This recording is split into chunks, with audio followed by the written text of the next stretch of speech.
Refined storage is still not on all the mods 10, and at this point, it's kind of hard to think that they will add it anytime soon. Now, there are a ton of good storage mods out there, but without fail, because of the pure utility that it provides, you will likely end up running into some sort of Applied Energistics 2, regardless of what you're doing. Now, when making this video, I found a ton of really in-depth, fantastic guides about AE2. However, what I didn't find was any simple, short, straight to the point guides that would actually help you from a beginner level get through this mod, or even a guide that really just focused on the things that you actually needed to know rather than just overloading you with all of the information. So that is exactly what I'm going to try to do in this video. I'm going to claim from the very beginning that this is not a comprehensive guide of AE2. There are a lot of those out there, but they're like an hour and a half to 2 hours long. This video is going to be substantially shorter than that, and I'm going to try to focus on just the things that you actually need to know, specifically for all the mods 10, to get any sort of functionality that you're going to want out of AE2 and work all the way through it to basically an in-game setup. Now, before I get started, I'm going to preface this by saying I'm not covering P2P tunnels in this video, and that is purely because in order to accomplish everything you need to in all the mods 10, you do not have to use them. So if you're a staunch P2P believer or proponent or something like that, I need you to roast me down in the comments because I've never used P2P. I've seen other people use it, but I don't actually see a point to it. So I need you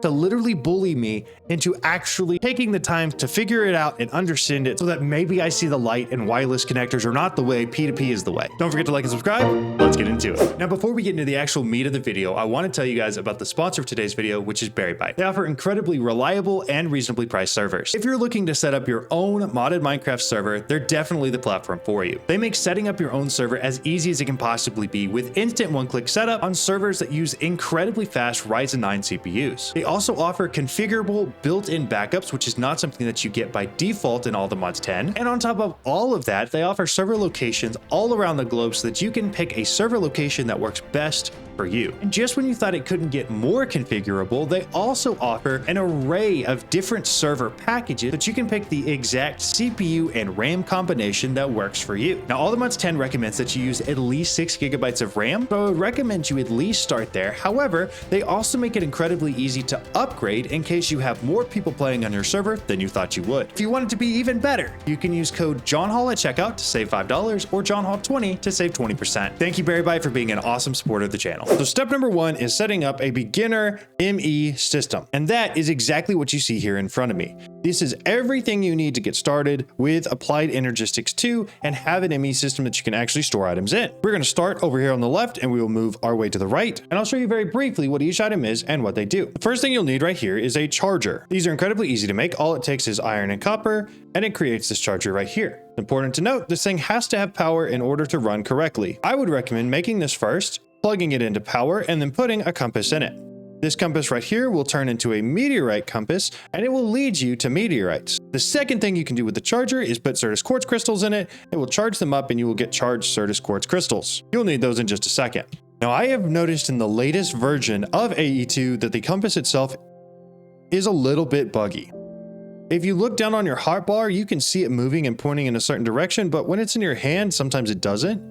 So follow the one on the hotbar. Basically, you're trying to find a meteor. Now, there's also a decent shot that you can find one of these just looking at the map. Usually there's a pretty big crater and impact where these things land, so it can be a little bit easy to find it that way. Now, once you're here, you will need a diamond pick, and all you're going to do is you're going to get some of this sky stone. You're going to take it with you, and you're going to dig into the middle. And in here, you're going to mine all of the Certus quartz buds off the top first, and then you're going to mine all of the Certus quartz crystals along the bottom. Then make sure to mine the thing in the middle. That's going to give you all of your inscribers, and those are critical for what we're going to do next. So once you're done with that, you will have some skystone and you will have your inscribers. These 4 right here. They're actually called presses. I called them inscribers, but they go in the inscriber. You take the inscriber press and you put it in here with whatever the item is that it's supposed to be. In this case, it's going to be silicon. You make sure that the machine has power, and then it will start processing through whatever that item is. Now, for making your first beginner setup, you're going to need logic processors and you're going to need engineering processors. Now, to make one of these, it's exactly like what we did with the silicon. We're going to use the logic press and we're going to put some gold in there, and it's going to start making us some printed logic circuits. From there, once we have some of them, we can take it out and then we can put the printed silicon, some redstone, and the logic circuits in there,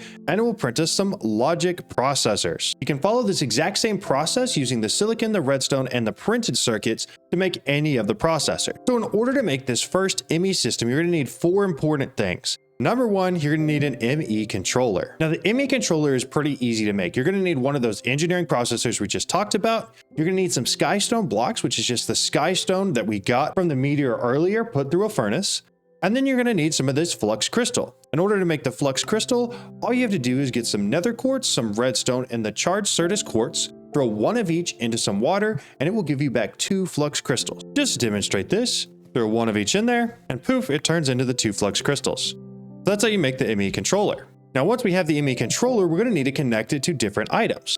The easiest way to connect it is by using this Flux ME glass cable. Flux ME glass cable is just 2 more of those flux crystals with some quartz fiber, which is 3 Certus quartz dust in the middle with 6 glass. That cable is actually important because we're going to need it for several other things as well. Next up, we have our ME drive. The ME drive is going to use 2 of those Flux ME glass cables, 2 engineering processors, and 4 iron ingots, and that's it. You can craft it and set it down or connect it via a cable to your ME controller. The controller basically acts as the brain for everything, connecting all of the different objects that are connected via cables to it. Next up, in order to actually make use of this ME drive, you need item storage cells. The bare minimum you can make is this 1K ME item storage cell, and in order to make that, you take one 1K ME storage component, along with some quartz glass, some redstone dust, some iron, and some copper. To make the 1K ME storage component, you simply need a logic processor, some Certus quartz crystals, and some redstone. Pretty basic resources, but it's really just important to note that for each 1K storage component, you're going to need 1 logic processor. So you now have a controller,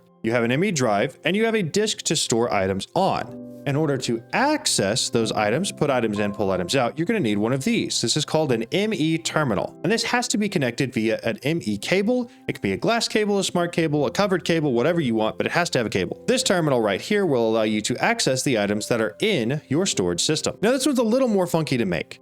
You do need a logic processor, but you also need an illuminated panel, a formation core, and an annihilation core. It seems like a lot. All it really is 3 logic processors, flux dust, nether quartz dust, and Certus quartz crystals. From there, you have these 3 items. Next, you need the illuminated panel, which is simply quartz glass, glowstone, redstone, and an iron ingot.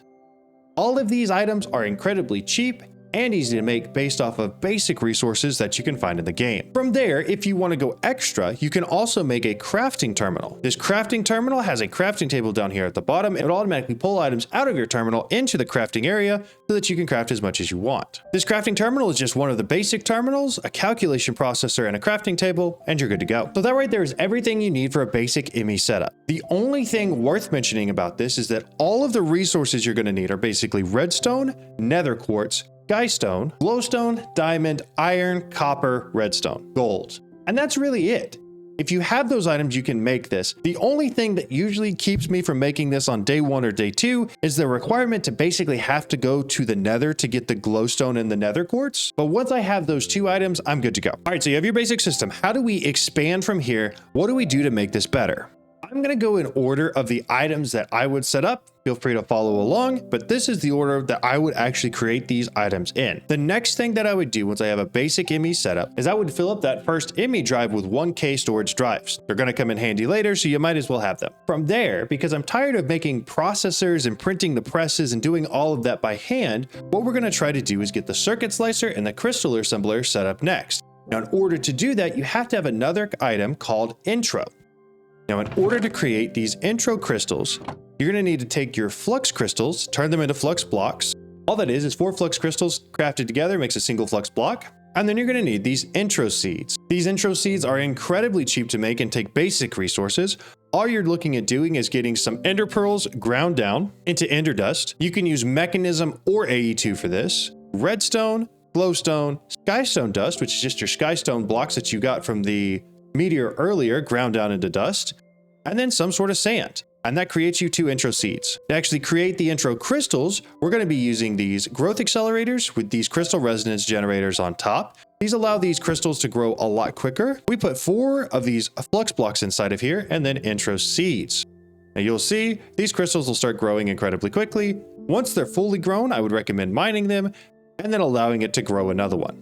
but they'll grow really quick. Once they're fully grown, they're called an intro cluster. Before that, they're called buds. In all the mods 10, you can make intro essence seeds using mystical agriculture and then automate this so you don't actually even have to, after a certain point, grow the crystals anymore. You can just have the essence automatically and create the crystals from that. From there, in order to really accomplish our goal, what we're going to be looking at doing is using the circuit slicer and the crystal assembler. Now, the way we did it before was with a single item going in to the Inscriber and being turned into one single printed circuit. What we're going to be doing now is grabbing blocks, and we're going to be putting gold blocks through the circuit slicer. And instead of a single printed circuit, we're getting 9 at a time. Because of where we're at, we can also create acceleration cards.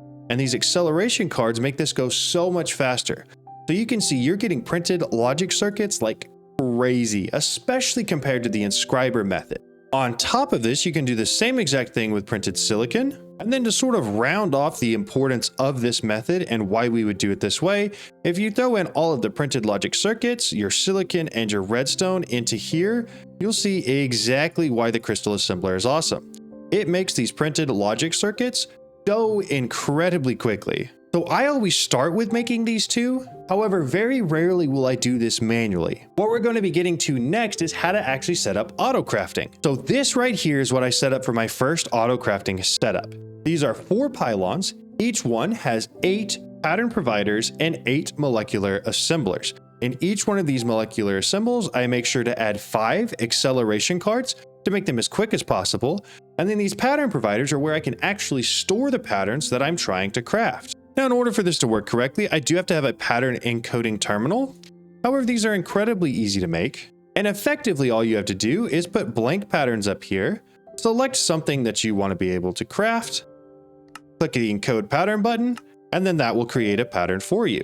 From there, that pattern, like we talked about, goes into the pattern provider, and then it will use the molecular assemblers next to it to actually create that item for you when you request it from your ME system. So this is where the crafting happens. However, there's some logical stuff that has to happen in order for it to actually choose what gets crafted and how many of each thing to craft. And that's what these are for. These are the crafting co-processing units, sort of like the CPU behind the crafting. This actually does the job. This tells it what to do for the job. In order to make these pylons, I use either 3 or 4 crafting co-processing units, and then a crafting storage at the bottom. Usually by the time I'm making this, I have access to the 64K storage cells. In order to connect these in, I have a dense smart cable that can hold 32 channels that runs directly to these, because this will use exactly 32 channels total. So you'll notice about halfway it's using 16 from these two, and then all the way it's using 32 from all 4.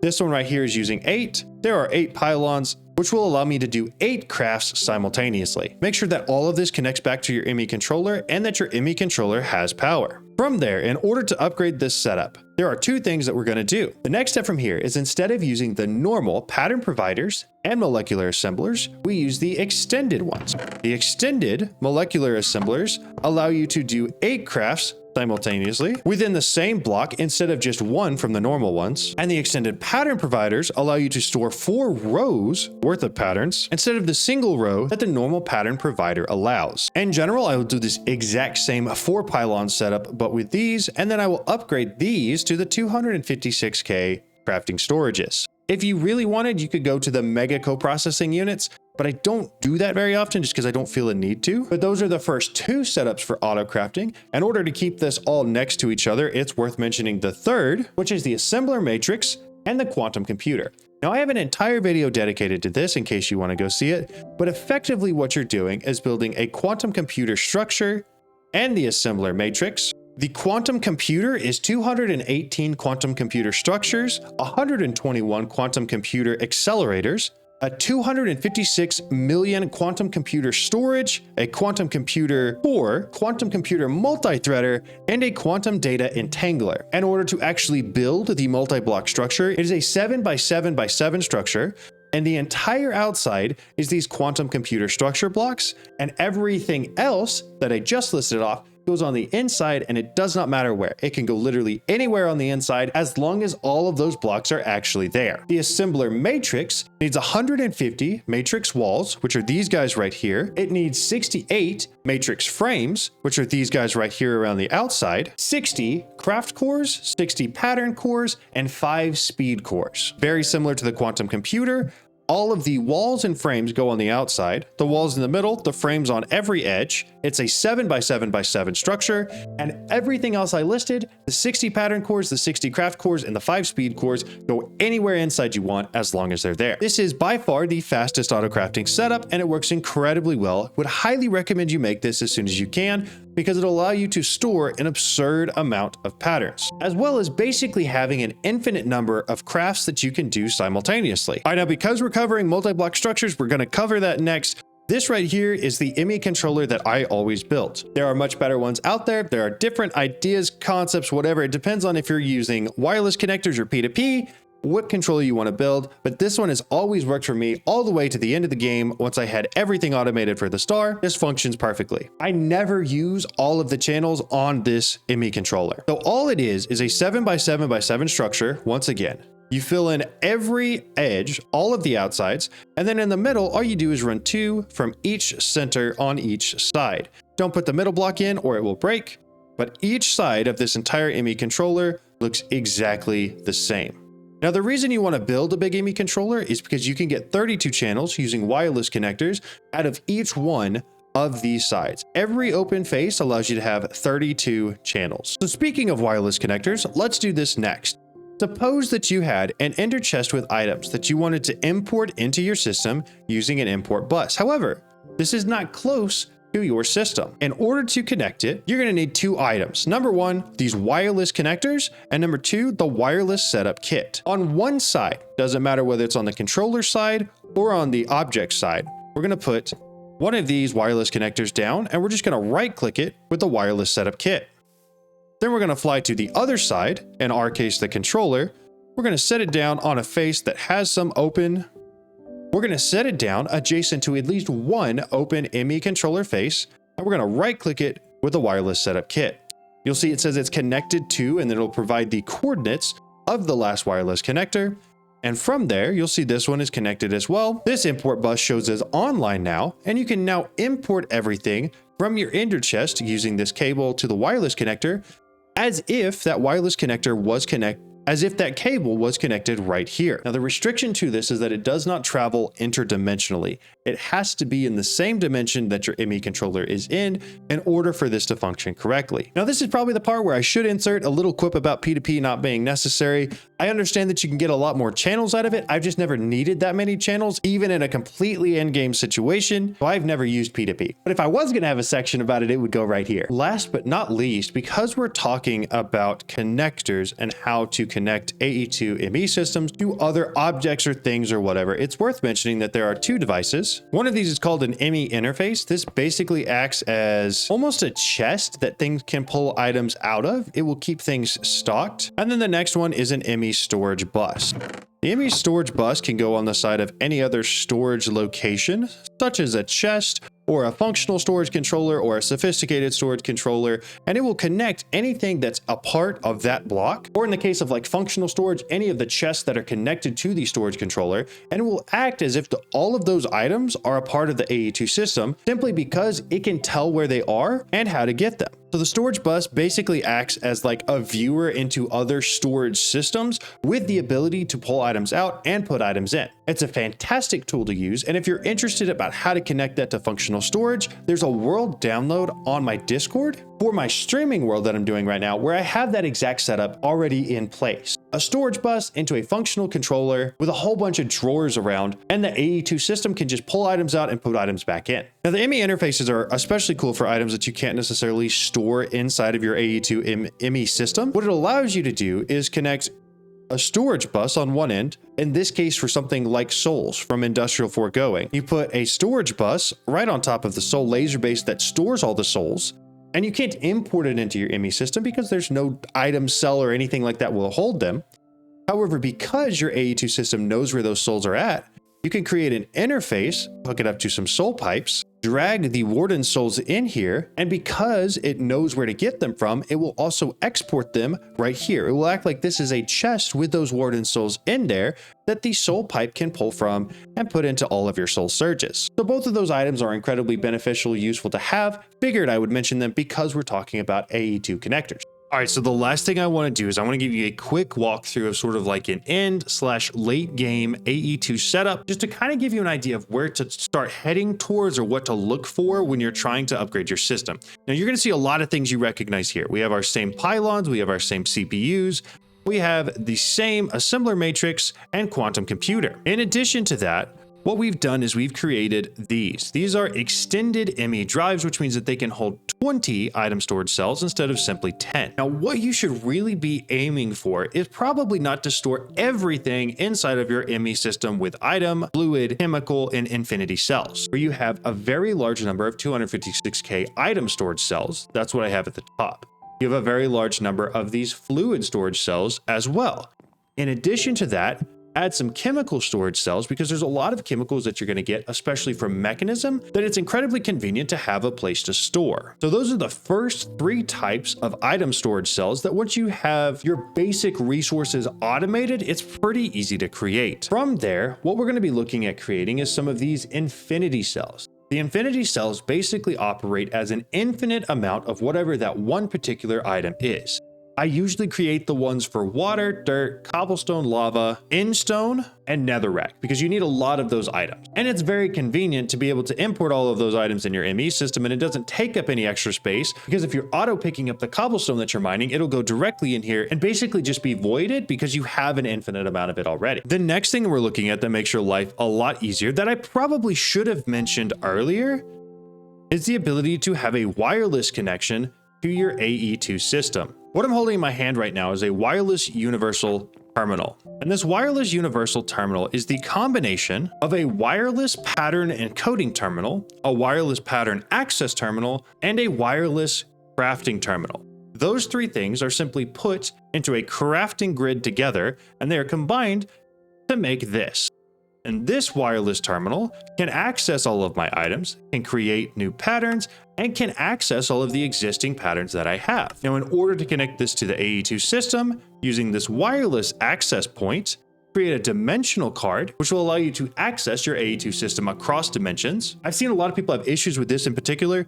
They create the infinity range card, which allows you to travel anywhere in the dimension, but not the dimensional card, which allows you to travel anywhere, period, and still have access to your AE2 ME system. From there, take your terminal, throw it through here, and it's now linked to your AE2 system. As an added bonus, you can also throw through any of your building tools, your copy paste tools, anything like that can go through here and be linked and then pulled directly from your AE2 storage rather than pulling from your inventory. In addition to these item cells, all of the auto crafting that we have set up, we also, like I was saying, have these functional storage drawers.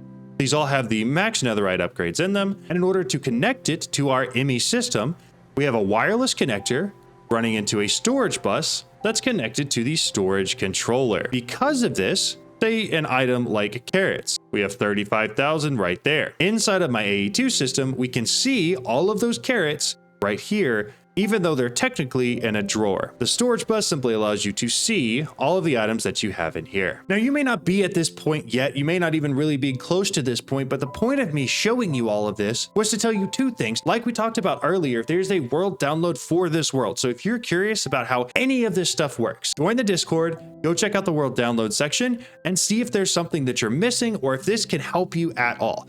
Number 2, it's just meant to give you an idea of what you're working towards. While this may not be a perfect setup or your ideal setup, it certainly should help give you some ideas of what you can do and what's possible, because I find that most times the big problem in these kitchen sink packs is that there's so much to do, it's hard to pick something to do and focus on just that in order to actually accomplish something. And then if you're not accomplishing things, you find that it's not worth playing the pack, and then you stop enjoying it, and then you stop playing entirely. So the point of me making this video is to give you something to work towards, some ideas and some concepts. Like I say in every video, if there's anything that you would do differently, I would love to see those comments down below. There's a lot of people that actively look for the comments below these videos to try to figure out what they want to do in their own world, or what they're doing wrong, or what they can do to improve on their own setups. In addition to that, I want to say a special thank you to everybody who answers those comments. There's so many these days that I can't keep up with all of them, as well as the people that are part of the YouTube lives and the Discord, answering people's questions and just in general being kind and helpful. I cannot tell you how much I appreciate you guys. Thanks again to BerryByte for sponsoring. Don't forget, you're special, and I'll see you guys in the next one.